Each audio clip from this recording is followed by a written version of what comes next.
And here we are, part 3. Sorry, I was cut off in part 2.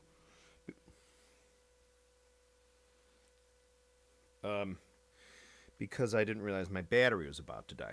So essentially part 3 is just going to continue off. You'll notice in yesterday's part 2 about Stewart Copeland and all this great info from infinitedestiny.net that this person had collated all these articles, which is really neat, that I was just summarizing sort of the difference between at least published 1984 that he had a pair of 2002 13-inch hats. They didn't specify the medium or heavy. Supposedly 214 and 216 crashes. And then I think it said 22-inch. I have it here somewhere, 22-inch crash. I don't know if that's accurate. I know sometimes people say, oh, it's in the argument, or it's in the article, man. But I don't know. Anyway, I'm pretty sure Copeland stuck with the 216, 218, and then a 20 or two 220s. And then is usually a 24-inch. Well, in the 1981, 82, 83 period, I think at the 24-inch Rude ride crash or the Formula 602 22, I think heavy they said he had. Or even a 21-inch. Remember, it was said that, see, the big thing is what I'd really love to get from the Stewart Copeland videos that he could put up himself where he talks about everything Stewart Copeland because he's a living legend and can do it himself, not because he's still alive and around to do it, with his wired up Sacred Grove Studios, and Tom and Peisty could sponsor it, right, are the symbols he used from like 77 to like 80. We diehard Copeland-ites know. You see that ride. To me, that's Zildjian all day long. And I know Jeff Seitz said, well, he was pretty much using all Zildjian there. And people have said that it was possibly or probably a 21-inch Zildjian, which was a Rock 21 model. Remember, there was a difference between a Rock 21 that they built and sold for a while and a 21-inch Rock ride. A Rock 21, I think, had a more integrated bell and a larger bell. I used to own one. It had a really cool ink logo, too. Anyway. But I still do maintain that those original golden hi-hats he had, or at least a pair of those, were Italian-made Tosco UFIP or some Italian-made symbol. I do. Just the shape of them and the way they, and I have a pair of them here. And the neat things about those Italian, symbols is that they were in millimeters. So they weren't necessarily 13 or 14. They were just actually sort of between 13 and 14. But I have my old modern drummers here because I'm trying to find.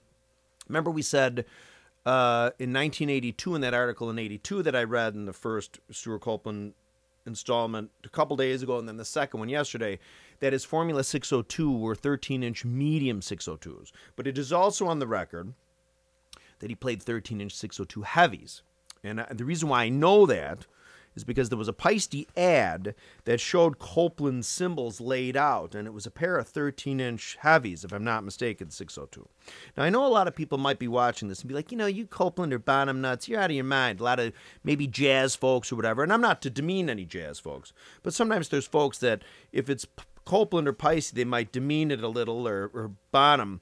But then again, let's say they're diehard jazzers, and if you go up to them, jazzer. Some people I know hate the term jazzer. I don't mean it that way. But jazz folks, you might say, oh, yeah, well, Tony Williams used an intermediate type 4 on that record from 66. They might be like, it wasn't an intermediate. It was a, you know what I mean? So they might get all worked up about that, but not necessarily these types of things. So it's all relative, isn't it?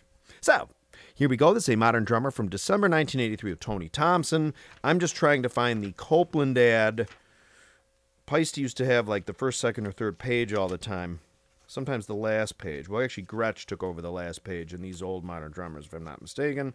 Yeah, and there it is. Mark Dubray from Survivor. Collins had that back page for a long time on his white Gretsch kit, if you remember that, which it might be in this December 83 with Carl Palmer.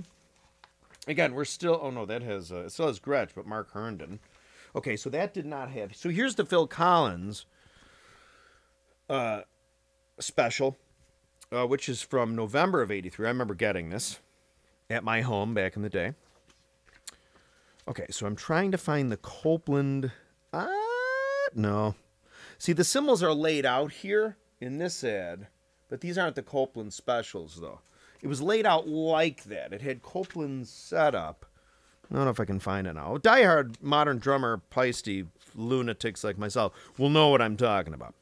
Anyway, so that's pretty much, we're at the tail end now of the Copeland video. I really wanted, obviously, to stuff what I've just said in the last 2 or 3 minutes into the what turned out to be the part 2 video, but my camera died.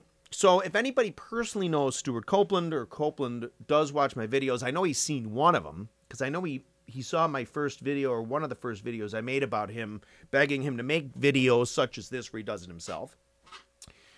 That he replied on his Instagram, it said, okay, okay, okay. Like the first okay was small cap. The second okay, the O was small, and the K was large cap, and the last okay was all large cap. So I don't know if he was like, okay, okay, that's a great idea. It was okay, okay, okay. I'm going to send my brother Miles and some of his heavies out to this Bonzolium's house to convince him, to make him an offer he can't refuse, to stop talking about me in his videos. So I don't know. But you never know. What if suddenly tomorrow there's a series of 1,000 Copeland videos where he goes through every song they recorded, how many times they did it. These are the symbols I used. Here's some photographs I took. Here's more Super 8 film I took of us at Whistlehood recording Zenyatta Mandata. Here, you know what I mean? So it's really, really neat. Again, Stewart, you are a living legend. People would eat it up in a good way, and it would be lucrative for everybody. So unfortunately, I can't find that ad that showed another set of Copeland symbols. I seem to remember that Peisty ad. I remember the ride was the 602 and the hats were 602. I think in that ad that the crashes were the Rudes, the 16-inch crash ride and the 18-inch crash ride. This is a pair of each. I think there was a 20-inch crash ride. There was I think a 2002 China type. Remember, all over Synchronicity, the album, you hear that China type. You hear it in the Synchronicity song. You hear it all over the joint, wrapped around your finger.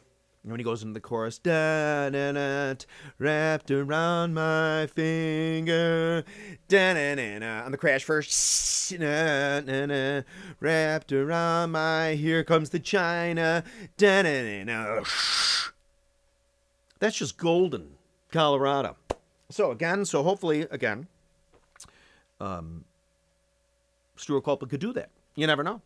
So, and what else? Again, I want to remind people, too, when I made that video about Stewart Copeland and that clip having what looks to me exactly like a 2-band steel pearl drum. I'm not saying he didn't have I'm not knocking doubt on any story they didn't have a 3-band. I'm just saying in that clip, I clearly see a 2-band steel. Remember, the clip is, to refresh your memory if you're not familiar, the Police, Tokyo, 1981, and they're playing Roxanne. Okay, they're doing the long extend version. I think at 5:20 in the time, you see the camera pans back a little, and you can clearly see it is a pearl snare. But it's remember the two-liners, at least for a long stretch of time, were the steel models. And it's clearly delineated in at least one of the pearl catalogs. And the 3-liners were the brass ones, okay? And again, I have a 2-line steel one floating around here somewhere. You know, I don't know. And so, all right, so more videos on the way. Interesting. All right, so I'm just going to end this video, and I'm going to make another video right now about Bonzology, because there's some Bonzology updates, okay? So anyway, this is it for now on the Stewart Copeland info I have. Back to our regular programming. Well, Copeland often is my regular programming. So anyway, more videos on the way, more drum covers, more of a lot, okay? Thank you.